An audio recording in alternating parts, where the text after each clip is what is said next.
building. High priestess in the building, didn't let my fears kill me. Transmuted my pain in that cleanse in the rain. Down out, I was worth it and I conquered my demons. I accepted my purpose and the goddess I became. It's funny how when you learn so much, you tend to forget like what is on my resume, like what all do I know? Like, oh shit, I have a list of stuff. Yeah, it kind of gets to that point where or when I'm trying to tell people, I'll draw a blank, and sometimes my wife has to go remind them that you do this. I'm like, oh yeah, and this. So it's a lot. I'm a bookworm. Most of the Mhm. time, in my past, I was always reading some kind of self-help, self-healing. Um, one of my favorite books of all time is The Emerald Tablets of Thoth the Atlantean. If Mm. you haven't read that book and you're on a spiritual path, get that book. It will transform your life. They say that if you read it 100 times, something will click. I'm almost there. It's a Okay. very short book. Like I have it right. Oh, that's how thick it is. Like you could Oh, barely see wow. it on the camera. It's literally Well, like really. that And let big. me see the front of it. Okay. The Emerald Tablets. I think I have heard of that. This it's the book is The Emerald Tablets of Thothia Atlantean, translation and interpretation by Doriel. Okay. Doriel. I'm gonna look that up. And I'm reading more and more. I don't want to say spiritual, just out of the norm books. Going towards well, out of the norm right now. this book will show you how to activate your light body. This book shows you Awesome. how to activate your Merkaba. Mm, He tells you that your frequency, that you vibrate, and he teaches you the exercises to vibrate yourself free of this right. body. Right. So if you're able to have the discipline, that's the thing. They never make it easy. Like, Oh damn, no. like I wish I could just get it right on the first try. Like 100 tries, 100 different times of reading this book, and I've only done like a couple of the exercises. Um, but yeah, so if you're truly devoted and you have, and that's the thing, our society has separated us from giving us the time to do this To do because it. I'm Yes. guilty of rather Yes. than working on my spiritual side, sometimes I'd rather just sit down and play a video game. And I know, I'm still human. I still have my flaws. But that's the thing is the wisdom that was left behind in this book is absolutely mind blowing. It'll teach you how to manifest. Mm, It has a whole bunch of really powerful stuff in it. And the great thing about it is that on the other side of the translated text, it has the modern day uh, uh, interpretation. So instead of mm. reading like the old English, yea, ye, Right. thou shalt, like the old Bible, the Old Testament, oh my Right. God, that's a I headache. can't read that shit. It has the modern version, like, yo, homie, this is what you need to do. It has it simplified for you. That's a better version because that the Bible is boring. I don't give a fuck who's read the Bible a billion times. That shit bores me. I can't stand even reading that. I really it's a bore. It's a Well, bore. there is something when I was studying the tarot, one of the things that stood out was the Arthur Edward Waite deck, and the Mm, imagery just spoke to me differently. And then I got into the symbolism. right, And after years of studying the tarot, after years of verbatim memorizing the meanings to these cards, I go right. back to 1910 and read the book that Arthur Edward Waite wrote, which is the Mm, Pictorial Key to the Tarot. And you're reading right, like chapters 1 or 2 in there. You get past the introduction, and he clearly tells you, "Hey, my hands are tied due to this the Hermetic Order of the Golden Dawn and the Rosicrucians. I cannot tell you the real meaning of these cards." And right, I was like, "Oh, I was fuming." Like right. I Because was you just like, want to three know. years of my life is a lie. Like, how could you do this to us? And I realized why. When you find out where he left you the clues, where you can go and Right. find the answers to these cards, it's mind blowing. A Right. good example, just so you could see, because you got to understand that these orders were really huge on the Bible, right? And are Right. you Right. familiar with Gaia TV? I don't watch it a lot, no, but studying the tarot is something I have done and gone Okay, even to Gaia TV more has this Rider show Waite. called the Codex, and Mm, the Codex is going to just change your mind, right? But when I was studying this part of the tarot, something clicked because had forgotten that Arthur Edward Waite and Pamela Coleman Smith were both part of this order, and they both took this book very, very seriously. Not because they're like, Bible thumpers or whatnot, but because they came to the conclusion that it was coded text. And when you mm, start realizing what's in the Bible about the crucifixion, right? Well, there's a part of our brain that looks like the crown of thorns. Then we have the pineal gland, and science now has proven that the Holy Grail is within us. This right. sacred spray, the Christ chrism, is our pineal gland, and what we're trying to do is align ourselves to the moon so that we can secrete this fluid that gives us a massive DMT trip called the sacred secretion. Mm, And that is the rebirth. That's what these secret societies knew. These secret societies knew that this was coded. The instructions are in the Bible. And they say that the Old Testament, if you know how to read it right, if you break it down, tells you the story of Atlantis. And the New Testament, I forgot what they said, the New Testament tells you a different story, right. right? So that blew my mind, especially when you're reading Exodus. Exodus is all about aliens coming to Earth. When you learn to break down that language, Right. Exodus is telling you something came from out of this world and changed us. So Mm, that was like when I started putting the pieces of the puzzle, but it didn't click until I studied the Lover's card, the mm, Devil, yeah. the Tower, and the Judgment card. When you put those side by side in a picture in that order, the Lovers, the Devil, the Tower, and the Judgment card, something's going to stand out to you, and you're going to see that that is the story of Adam and Eve and their fall out of the garden. The Mhm. temptation is the devil card because you see them chained, the devil's there. It's the same Right. two figures in the tower card. It's their fall from grace. It's when they were ejected out of the kingdom of heaven. And the judgment card is them being welcomed back in. Right. Yeah. So that blew my mind. Yeah. Then Those you cards start are seeing highly biblical. If you don't pay attention to it, you don't see it. huge. It's huge, right? So then you start looking at other things. Like you look at the Two of Cups. You look at the Two of Cups and you see the winged lion. You see the Mhm. caduceus, which is the serpents going up the pole. No reader nowadays even knows what that is. And No. that is the tribe of Judas. And if you were marrying, if you were doing some kind of holy union, you were Hmm. blessed by the tribe of Judah, which is the tribe of the Messiah. Jesus Christ supposedly came from the tribe of Judah, right? So that's what that represents. And there's a reason why these two figures are underneath the wedding canopy. That's what that's supposed to represent. And the cups that they're holding isn't just because it's the Two of Cups, it's the elixir of life that they're holding. And this holy union gives them Right. everlasting life.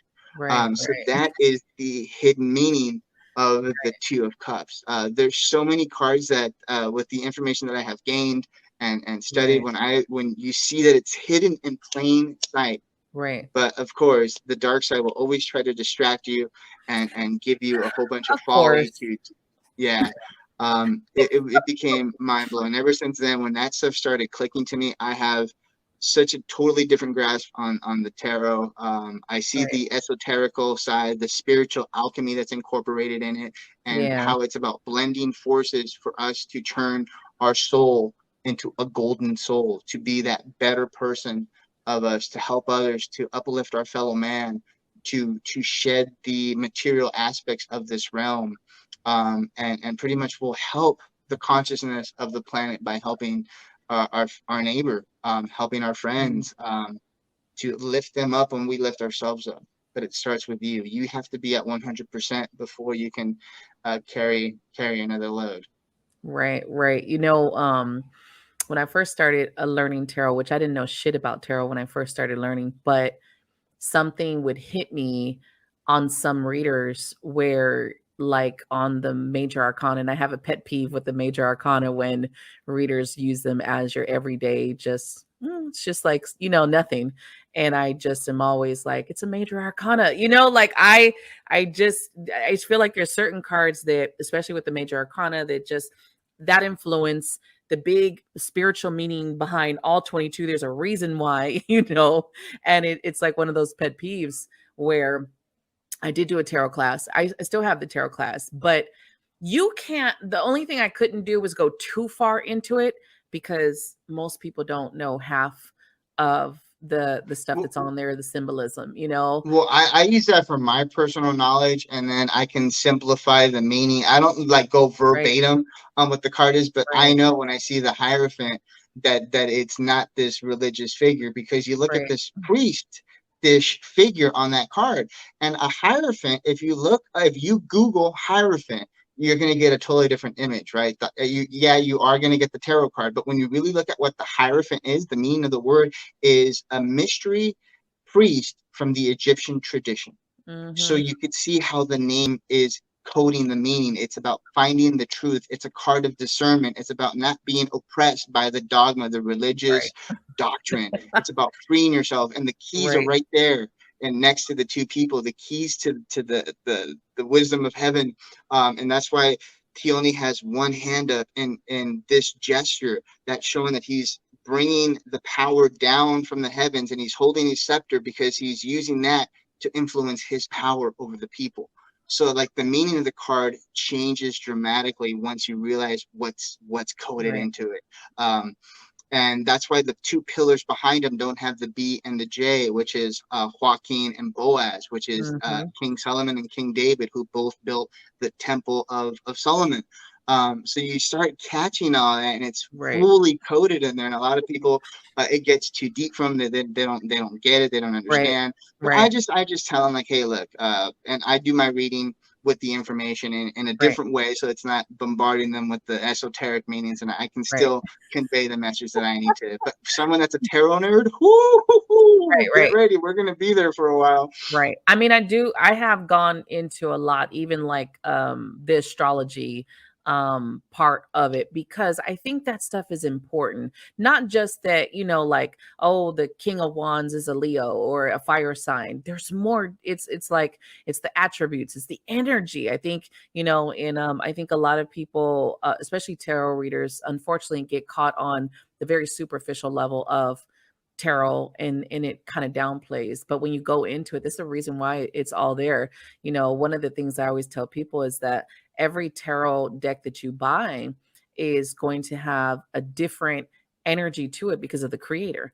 It's just going to have, yes, it has the general meanings, but some of these pictures and stuff look so different, and they did that on purpose. You have to like really tap into that, and some of these cards aren't going to mean the same thing of what's coming in, but I Well, love tarot. even the same deck, like one of the things that I do is I interview my decks when I first get them. I do too.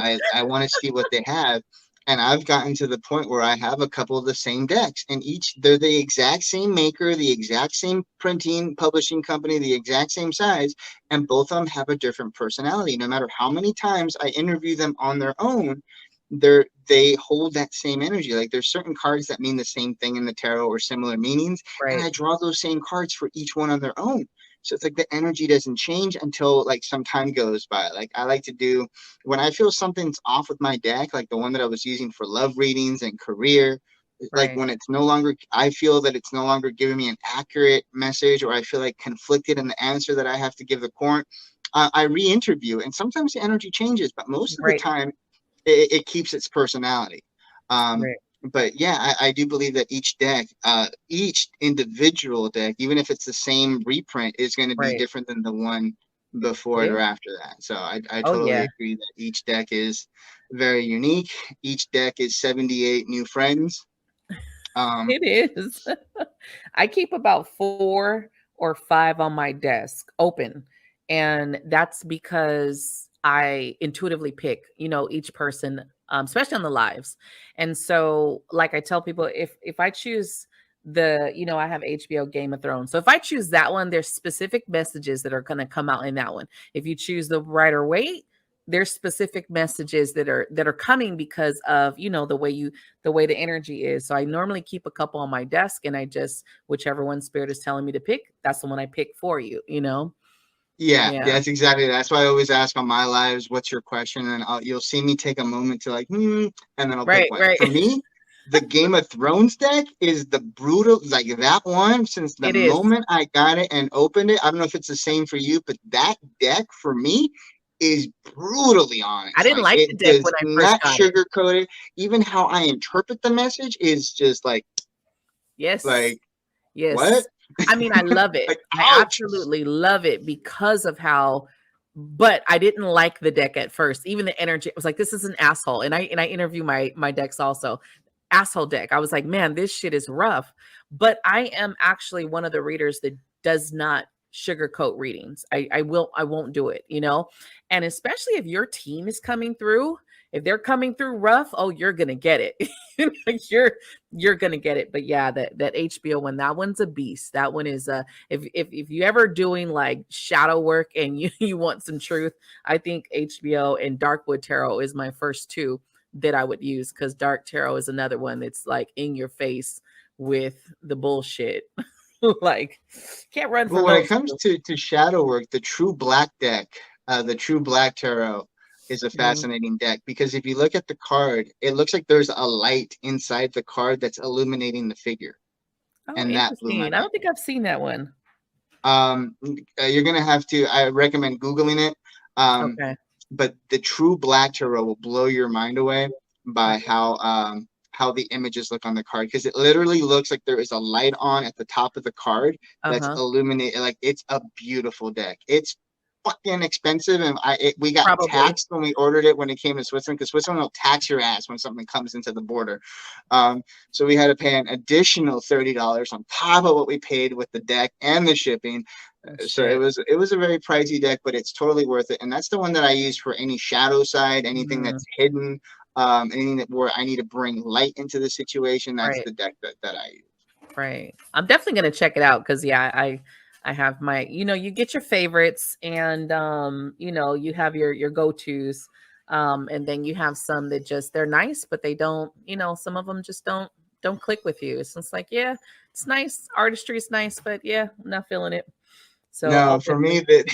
that I wish I could say that, but no, they all click with me. My biggest struggle when it comes to doing a reading is, what energy am I guided to, Right, right, or yeah, or where am I drawn to? And then I let them call to me from across the table. They're like, right here, use me. And I listen to that. Like, they literally like that's the message that right, I'm right, hearing. right. Some people think I'm nuts, but Nope. that's what I'm hearing. That they call, they let me know, and sometimes I'll even let them know, like, hey, pick a number, one or two. I have two decks that are calling me, and one lets me know it's their shadow side that needs to come through. And when they pick Right, two, it's letting me know that it's their higher self that has the message, but like they have a choice as right. to how the message is going to be delivered. And that started happening recently. But yeah, when it comes to the like you said, the sugar coating thing, I started using this on my lives. I let them know like, hey, look, if you wanted this sugar coated, you should have gone to fucking Willy Wonka, you know. But I'm telling you straight up as it is. Um, and Like, real shit. And I know people get scared. A lot of people will wait to get a reading with me because of it. And I just say, when you're ready, you will. Because if you're not ready for the truth, I'm not your reader. I'm not the one that's going to tell you what you want to hear. And people have been in the reading. It's like, yeah, you want to know this, but if this is not important, Spirit is going to tell you what's more important, and I'm going to go with what Spirit is saying, not with what you want to know. So people ask me all the time, but now mostly everyone who knows, they just say Spirit message because they know Spirit's going to tell them what they need to hear, not what they want to hear. Now I was working and I conquered my demons. I accepted my purpose and the goddess I became.